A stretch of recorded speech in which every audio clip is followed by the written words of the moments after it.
got drowned in. Oh, Mary, don't you weep. Oh, Mary, don't you weep, don't mourn. Oh, Mary, don't you weep, don't mourn. Pharaoh's army got drowned in. Oh, Mary, don't you weep. Well, Mary wore 3 links and chains. On every link was Jesus' name. Pharaoh's army got drowned in. Oh, Mary, don't you weep. Oh, Mary, don't you weep, don't mourn. Oh, Mary, don't you weep, don't mourn. Pharaoh's army got drowned in. Oh, Mary, don't you weep. Well, one of these nights about 12 o'clock, this whole world is gonna rock. Pharaoh's army got drowned in.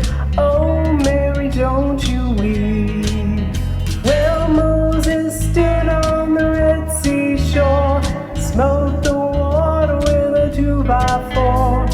Pharaoh's army got drowned in. Oh, Mary, don't you weep. Oh, Mary, don't you weep, don't mourn. Oh, Mary, don't you weep, don't mourn. Pharaoh's army got drowned in. Oh, Mary, don't you weep. Brothers and sisters, don't you cry. There'll be good times by and by. Pharaoh's army got drowned in. Oh, Mary, don't you weep. Oh, Mary, don't you weep, don't mourn. Oh, Mary, don't you weep, don't mourn. Pharaoh's army got drowned in. Oh, Mary, don't you weep.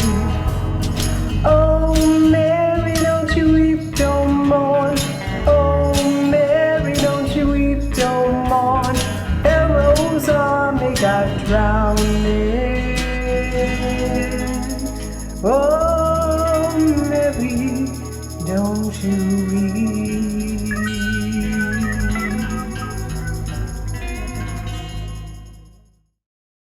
Good morning and welcome to WellSprings. My name is Benjamin Kaufman. My pronouns are he and him, and I am so thrilled and excited and happy to be here today as your worship leader. Regardless if this is your first time attending the service or if you've been attending services for years, we welcome you here today with open arms, just exactly as you are. Each week when we gather, we light a chalice. Our chalice today is going to be a fresh mint scented candle. Our chalice is not only a motif of our spiritual heritage as Unitarian Universalists, but it also resembles the divine spark that is within each and every one of us. I'm going to be lighting the chalice today, and after I've done so, we are going to say the words on the screen together.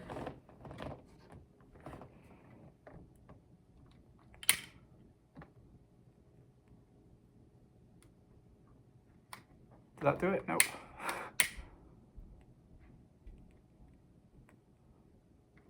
There we go.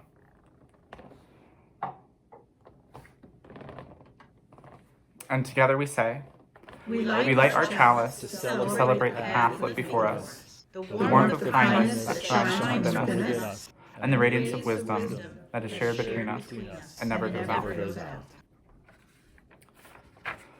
Our mission here at WellSprings is to be a community charged full with the charge of the soul. It's been quite a challenging week for myself, and my charge recently has emerged from recognizing progress that I've made rather than getting bogged down by negatives that have been occurring. But before I dive into that, I want to talk to you all about a song that recently, I'd say within the past 6 months or so, has meant quite a bit to me. It's called The Witch in the Wood by the artist Postscript. I encourage you all to listen to the song after the service and pay particular attention to the lyrics. I'll be mentioning them a lot throughout my talk here, but still pay attention to those lyrics. They're meaningful. The song tells the story of an individual making a journey through a forest. And ahead lies a path that's cold, melancholy, dead and haunting, but it's the path they need to take. It's shrouded in darkness, so dark that a light is needed to shine a way forward. So the protagonist has this dreadful path in front of them, but they notice off to the side a dilapidated cabin. The protagonist is curious, and after peering through the window, observes a warm and welcoming fire inside. Soon, the doors to the cabin open, and out walks a witch. She points to the threshold of the cabin and says, "It's too cold out here, darling. Come inside. Feel the warmth of the fire." The protagonist is left with a choice. They could continue on the road that's in front of them, pushing on through the mud.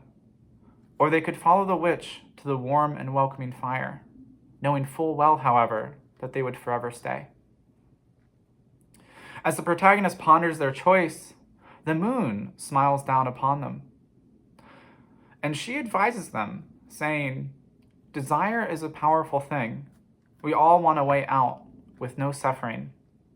I know the fire's call is warm, but if you push on, I know you can make it home." And with that help from the moon, the protagonist makes their choice. They know the path ahead is ugly, but they also know it's part of life's journey. And if they stay in this witch's shelter, it may not seem all that bad in that moment, but they'll be doomed to stay in that cabin forever, watching right in front of them a path that they could have had. We can assume then that the protagonist chooses to walk past the cabin and make their way with the light down that dark path. If you can't already tell, this is a metaphor. The particulars of the metaphor are entirely up to interpretation, but I'll share with you my thoughts and why this metaphor means so much to me in particular. In life, we all have moments where we're in that very wood, surrounded by darkness and despair, because the path forward is so incredibly hard. Life in that moment is overwhelming. And to face those challenges, to continue down that path, it's hard. It's really hard. We have to, as the song says, push on through the mud in the darkness. And that's so intense that we may be tempted by the temporary escape that is the cabin in the woods with the warm fire. The cabin can resemble so many different things. It could be avoidance strategies, it could be drugs, it could be alcohol, it could be intentional isolation, it could be physical interaction, it could be anything that distracts you. It literally can be anything. Whatever does the trick to get us away from the challenges we face. And it is tempting because all those things that I just mentioned provide temporary relief from the suffering we face, an escape. But this escape is unhealthy because soon we get trapped within that escape. We become addicted to it. Because to face reality, to face that path, becomes too painful to bear, particularly when compared to the escape. But then we lose everything. We're stuck in that cabin. We're stuck in that moment. We can't progress in life. So what do we do? What do we do when the temptation of the warm and welcoming cabin is so strong? The song points the way in its wisdom. Because we can't do it all ourselves. It's not just about willpower. We have the moon shining down upon the protagonist, providing love and support. She understands the struggle. She gets it. And she says she knows the desire of the cabin is a powerful thing because we all want a way out with no suffering. But she says if you push through the path, you will find your way home. That darkness won't be forever. And if you make your way through it, there will eventually be light. Simply put, it will get better. But to get to that better, we have to, sometimes, slog through some mud. So to help us make the decision to fight our way through the dark and dreadful path, we need someone, like the moon in the song, with love in their hearts. Someone who understands and can help guide us towards the right decision. Not flat out tell us the right decision, but guide us. This could be a therapist, this could be a friend, this could be a family member, it could be anyone. The song also mentions that a light is needed to progress through the path. I think this is to mean that we need help. Not a person like what the moon represents, but maybe strategies, experiences, or safeguards. For me, one of my many lights is forcing myself to open the blinds of my apartment when I feel like withdrawing, or maybe going outside for a long walk. It literally brings light into my life, and it also allows me to gain greater perspective outside of my own struggles. All of our lights are different, right? Your lights are going to be very different from mine, for instance. And sometimes it takes a while to find what our lights are, and that's okay. And also, it's important to understand that we might not always succeed in our lights, right? They may go out sometimes. I can't tell you how many times I've succumbed to isolation and refused to take strides with what I knew would help me, like going for a walk, let's say. And that's okay too, because we're capable of lighting them again. At some point, for instance, I can usually get myself outside. And eventually, with the help of the moon and our lights, we will be able to make it through the path towards our home. Instead of escaping our suffering, we will embrace it and make our way towards a healthier and brighter future. So going back, how has this charged me full with the charge of the soul this week? Well, a few days ago, I broke up with someone I've been with for a while. And even though I was doing the breaking up, an immense sadness has been weighing me down, and still is. My heart and soul have felt, and I know this is cliche, but they felt a little broken, bruised. This, in combination with the other stressors of my life and the negatives of the world, which there are so many, have had me begging for that cabin in the woods, if I'm being honest, to escape my suffering. And countless times in my past, I have chosen that cabin. And each time I've chosen that cabin, I've come very close to destroying my life each time. Because, as the song says, you get stuck in there. It's very hard to get out.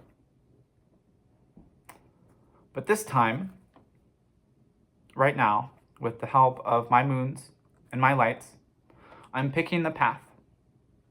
I'm pushing through the mud because I know I can make it home. And this is a big change for me. So I take that progress into my heart, and that's what I focus on. And it charges my soul. My wish for you all today is to be aware of the cabin in your life, whatever it may be, and to find your moons and to find your lights, and to choose that challenging path, even if it feels impossible or hard. Because in the end, you will be better for it. And if you're in that cabin right now, like I have been so many times, get some help. Because that cabin does not have to be forever. You can get out. You might be wondering to yourself, how can I connect further with this wonderful congregation? Well, reaching out is pretty easy nowadays, particularly online. We have our Facebook, Instagram, Twitter, and website information, all of this which should be on the screen right now. Please check us out. Also, if you're curious about any of our songs or need more information about general events, we have a video description below which has a lot of that information. And lastly, if you are new to our community, welcome. We encourage you to fill out our online connection card so you can learn more about us. The link for that can also be found below in the video description. And Jessica will now share with you all a few things we would like to highlight this week. Hi WellSprings, my name is Jessica Heichel and I have two announcements for you this week. The first is that coming up on April 24th, there's going to be a mini mindfulness retreat running from 9:30 in the morning until noon. This will be online and it's led by Reverend Ken. This is open to anyone who's interested in mindfulness, regardless of where you are with experience or having done this before. So I will put some information into the chat where you can click the link, read a little bit more, and sign up if you're interested. The second announcement is that the Heartworks team is continuing in their clothing drive for summer clothing for local ESL students. So there is a link with a Sign Up Genius that has not only specific items that are needed, but also a place where you can make a monetary donation if you're more comfortable doing that. I will put that link into the chat as well, and if you get a moment, if you think you can help out with that, we appreciate it. Thanks so much, everyone, and I'll see you next week. Thank you, Jessica. At WellSprings, the foundation of all we do is found in the power of connection, making space in our hearts and our lives for one another. I encourage you to send a text to a WellSprings friend, or maybe not a friend, maybe someone you haven't talked to in a while or don't know very well. You can also call them. That'd be great too, to hear each other's voices. You can also say hi in the live video chat going on right now, if you're watching live, that is. I won't be working this Sunday, so I should be there as well. So I'm probably saying hi to you all right now. We also have our online coffee hour at 11 a.m., which is right after the service, which is on Zoom. You can click the link below after the service to join. I should also mention, that if you are struggling right now, maybe you're in that cabin right now that I was talking about, and that reaching out or showing yourself on Zoom may be a bit much. And just know that that's okay. A lot of us have been there throughout our life. I know I have. And just know that even if you're having a hard time reaching out, we're all here together right now, even if just in thought and love and in the spirit of connection.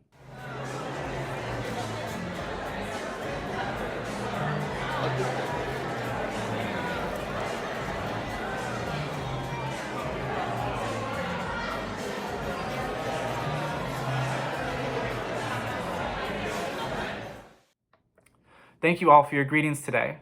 I invite you now into our time of generosity, a time to reflect upon and to express our gratitude for the role WellSprings plays in our own lives and in our wider world. If you feel the value of our community, we hope you'll share a gift with us. And look, the banner on the screen makes it pretty easy. And as it says, you can text WSprings to 73256 to make a donation. Thank you so very much for your support, and our offering will now be gratefully received.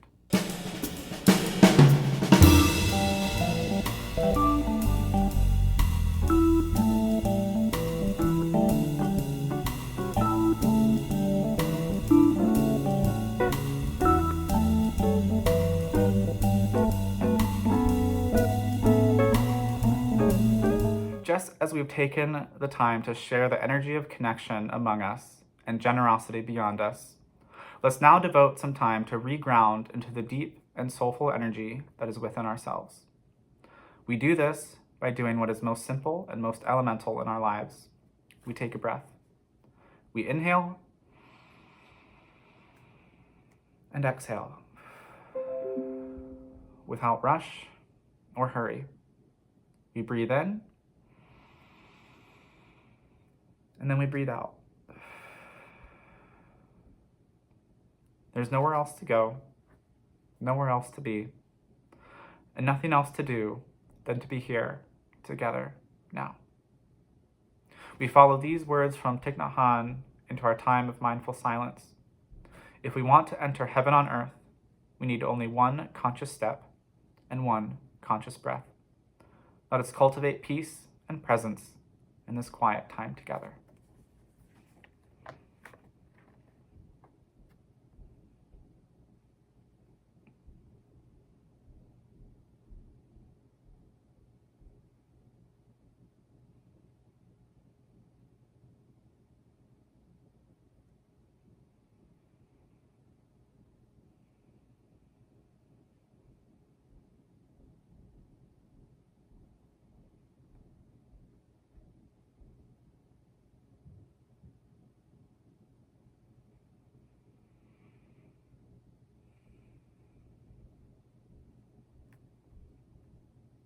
Wherever it is that we are, whatever it is that we are doing, however it is that we are feeling, let us remember that peace and presence are always as close to us as is our own breath.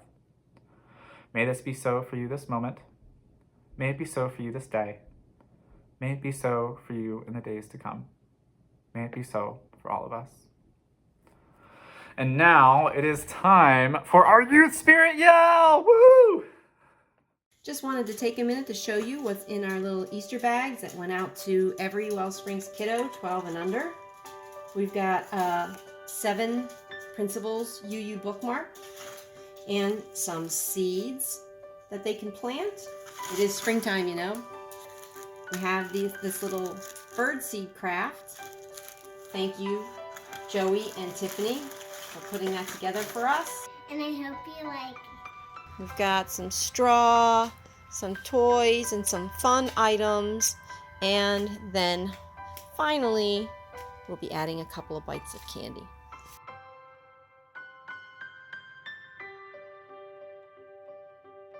We got them all done.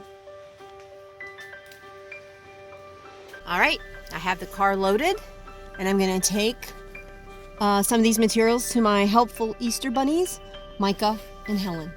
I'm out delivering these Happy Easter goodies right now to all the WellSprings households, so I'm looking forward to being able to get that done today. Okay, here we are. We've got Downingtown and Coatesville deliveries to make today.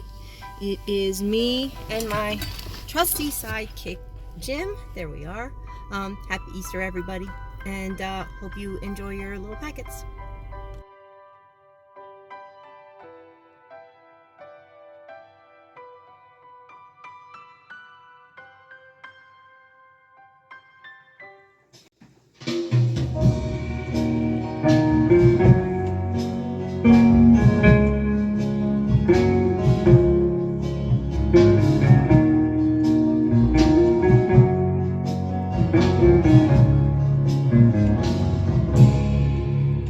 There's a sorrow in the wind blowing down the road I'm in. Can hear it cry while shadows steal the sun. But I cannot look back now. Come too far to turn around. Still raise ahead that I must run, and I'm only halfway home. Got a journey on to where I'll find the things that I had lost. But I come a long, long road. Still I got miles to go. I got a wide river to cross.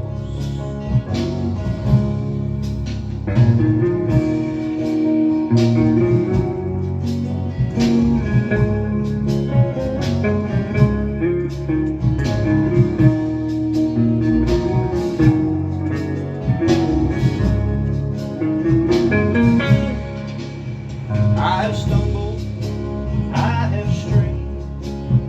You can trace the tracks I made. All across the memories that my heart recalls. But I'm just a refugee. Won't you say a prayer for me? 'Cause sometimes even the strongest soul falls. And I'm only halfway home. Got miles to go. Come along, wide river to cross. And I come along, long road. I got miles and miles to go. Well, I got a wide river to cross. I got a wide river to cross. I got a wide river to cross.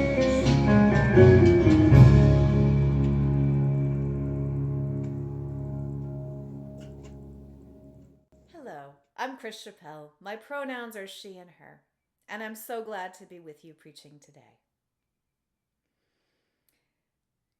One of the highlights of my WellSprings experience has been the honor and privilege of facilitating several of our WellSprings 2.0 small groups. WellSprings 2.0, or Listening to Our Lives as it's known, is based on two simple and also profound ideas. First, that our search for wisdom and meaning is best grounded in our own lived experience. And second, that this search does not have to be a solo endeavor. In fact, doing so in the context of a safe and supportive community that holds each other in care and bears witness to each other's journeys can be truly transformational. Over the course of 9 weeks, the 2.0 groups explore a series of topics, including in the later weeks some pretty heavy ones like suffering, like death. I've noticed that when we get to suffering, sometimes people hesitate to share their experiences. They feel their suffering is somehow not bad enough to warrant attention. I and my co-facilitators try to counteract that by reminding participants before we begin the suffering conversation that the whole point of listening to our lives is to honor our experiences, that all experiences are worthy, and that suffering is in no way a competition. Your suffering is your suffering, and you absolutely have a right to acknowledge it. Now, this hesitancy to talk openly about suffering isn't surprising at all. There's something deep in our culture that pushes us away from acknowledging anything other than being fine. And if we're not clearly fine, we're encouraged to move on and get over difficult things as quickly as possible. I know how harmful and toxic this denial of the reality of our experience can be. I know it in the core of my being. And yet, its power is hard to resist. I've noticed this tendency in myself these days. I've started responding to inquiries of, "How are you?" with, "Meh, I can't complain." And I know I'm not the only one who's adopted this as my go-to response. I hear it a lot. What I can't complain is shorthand for, in my case, is this. I've been able to work from my home for over a year at a well-paying job that in no way requires me to put myself or my family at risk. Others who do not have this privilege have made it possible for me to have pretty much everything I desire delivered to my doorstep. And on the one hand, I'm very grateful for this. And on the other, I can't help but feel that I've been complicit in an exploitive and unfair system. Not having school-age kids or being a teacher, I haven't been faced with tough choices and compromises about where to focus my time and energy throughout each day. And I'm concerned about my coworkers and friends who have had to do so. Are there people I really miss that I haven't been able to see in over a year? Sure. Am I sad that there are multiple people I care about who died this year, for whom there is yet to be a memorial?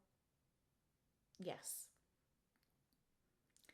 Do I have any idea how to wrap my head and my heart around the over 561,000 and counting COVID-19 deaths in this country and the almost 3 million deaths worldwide?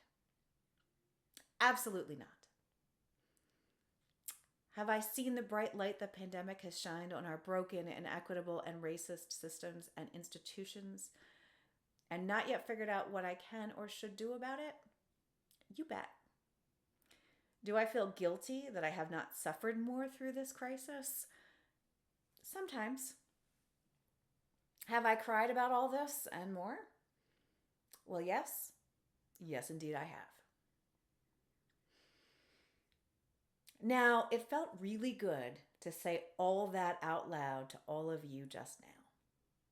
And I hope you'll consider doing the same to honor your own experience during this pandemic, whatever it's been. You might write it in a journal or have a "so how are you really" conversation with a good friend, or even say it out loud to yourself when you're alone in the car. If you have a prayer practice, perhaps you might choose to honor your experience in that way. However you do it, this acknowledgement is important, as a recent New York Times article emphasized.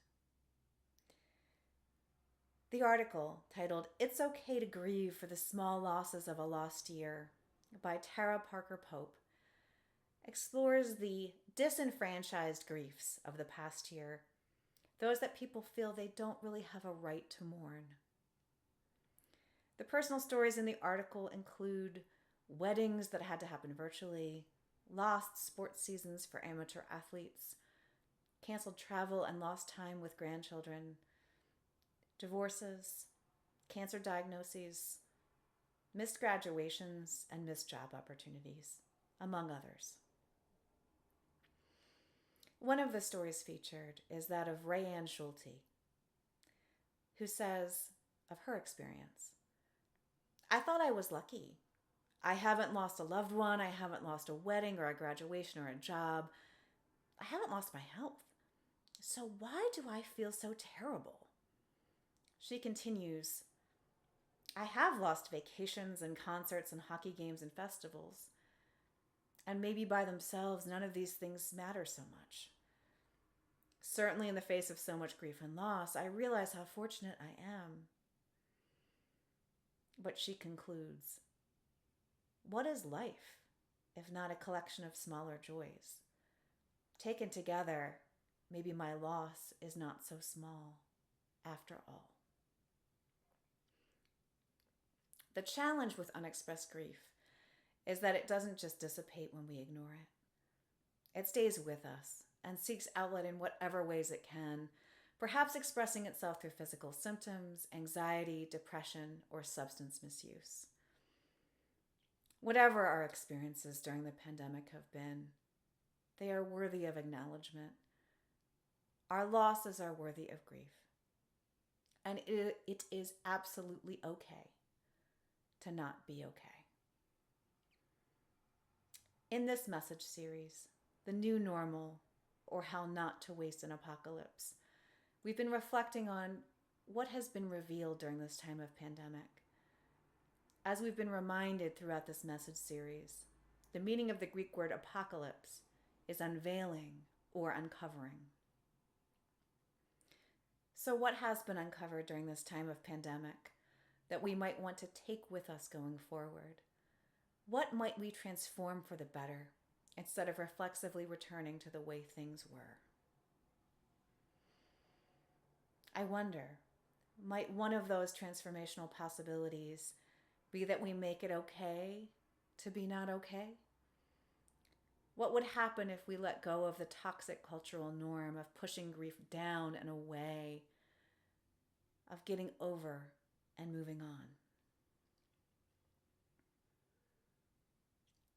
Individually, there is power in acknowledging what we have lost and allowing ourselves to mourn.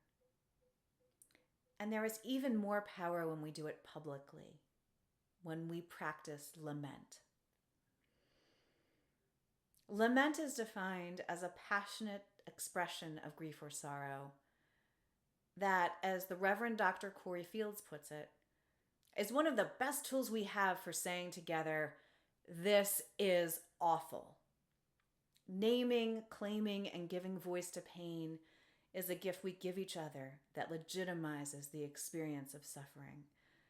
Lament, in other words, involves listening to our lives, to the truth of our experience.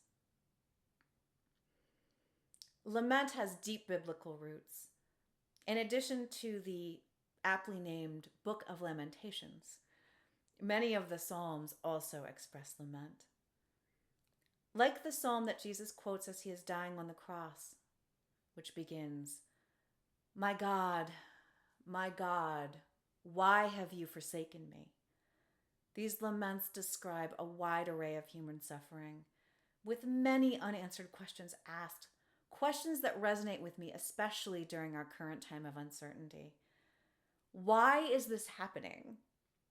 How much longer is this going to continue? And what should I do? In fact, the book of Psalms includes more laments than it does psalms of praise and thanksgiving. And this raises an obvious question. We make joyful noise.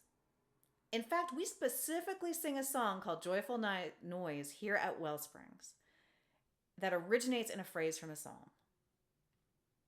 Isn't mournful noise its natural counterpart? Why should joy be loud, but our grief kept quiet? Lament begins in naming the awful thing that has happened, but it does not end there. There is transformational power in the practice of lament. In making room for grief, there is the possibility of integrating what has happened, not of healing it or removing it, but authentically living into it and learning what is possible from it. And this is not just true for us as individuals. As history has repeatedly demonstrated, sometimes long-term, ongoing collective lament is absolutely necessary.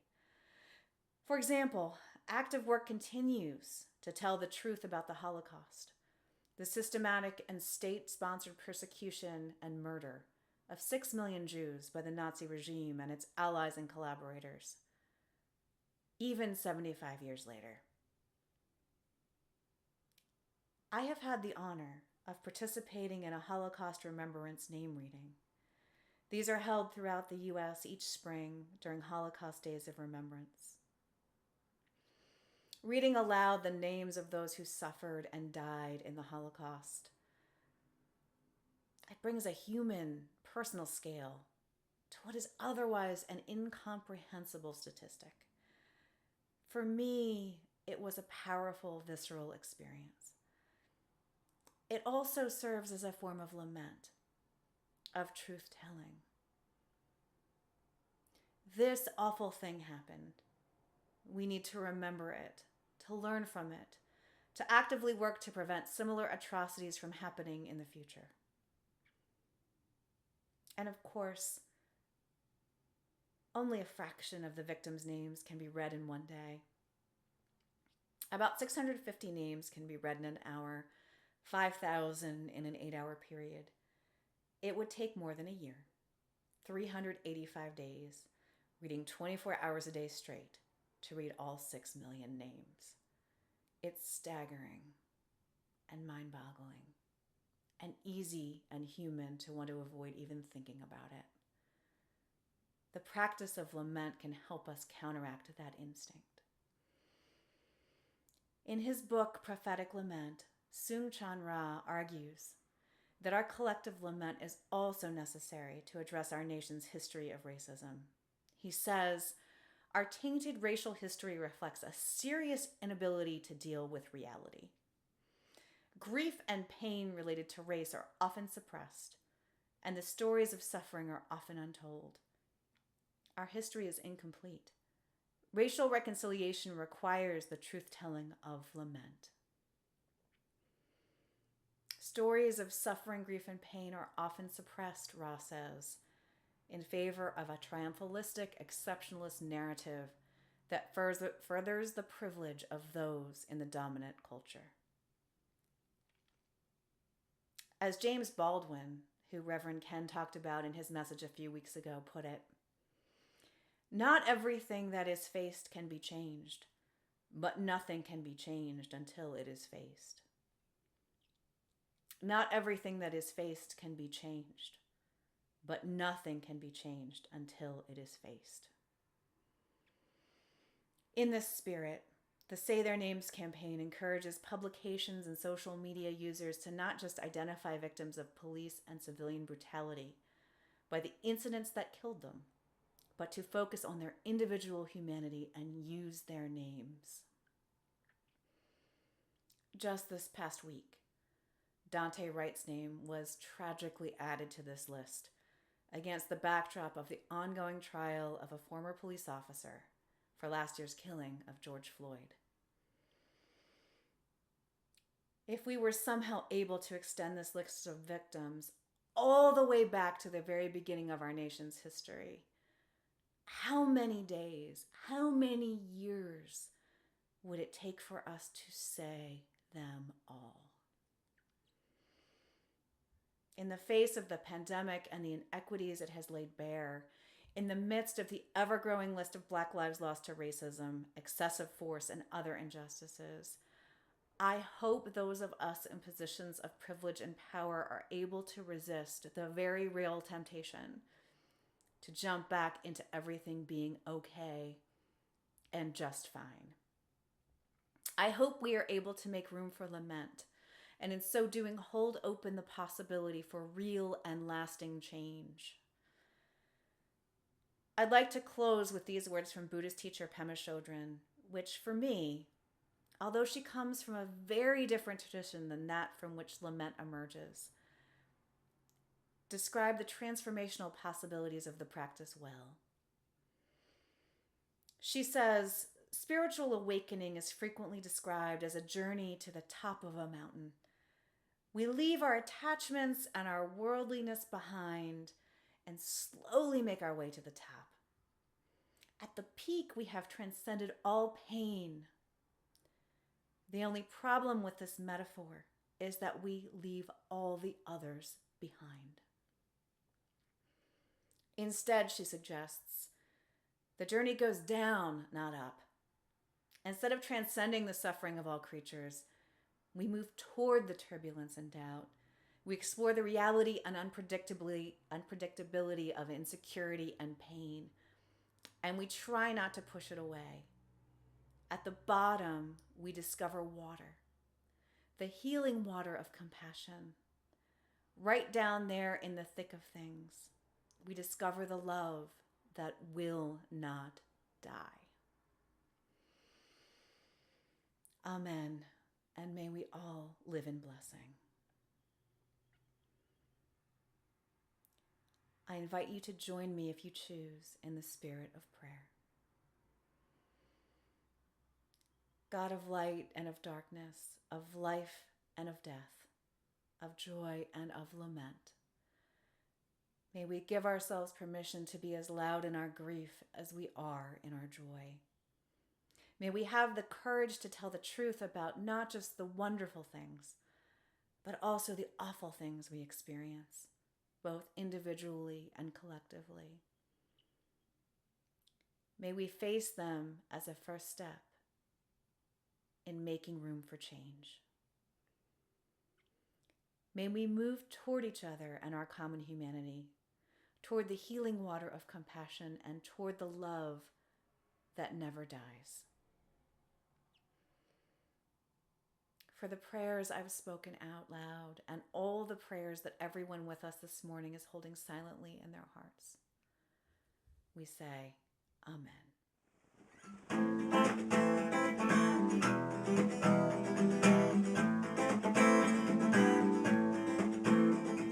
Bring them all in, bring them all in, bring them all in, bring them all in, bring them all into my heart.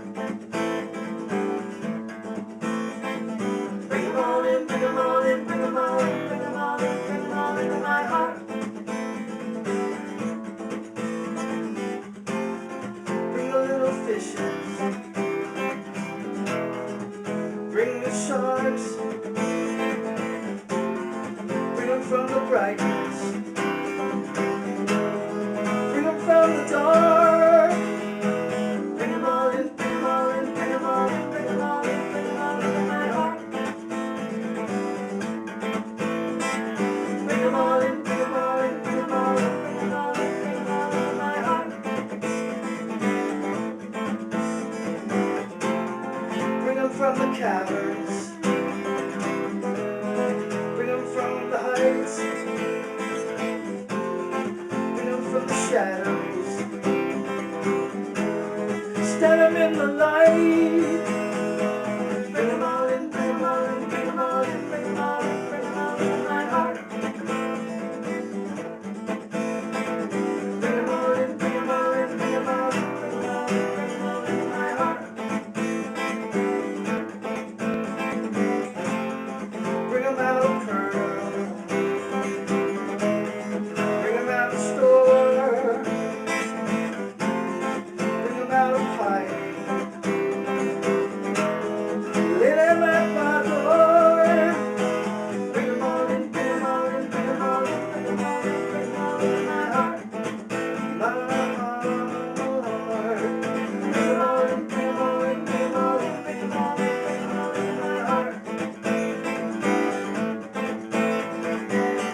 heart. Now we extinguish our chalice, but the light remains. And we say, as we release this flame from its faithful service today, we allow the spark in each of us to burn on, to warm our compassion, to fire our delight, to light our paths, today, tomorrow, and always. I look forward to seeing some of you at coffee hour on Zoom at 11 a.m., immediately following our service. In the days to come, take care, everyone. Be safe and be well.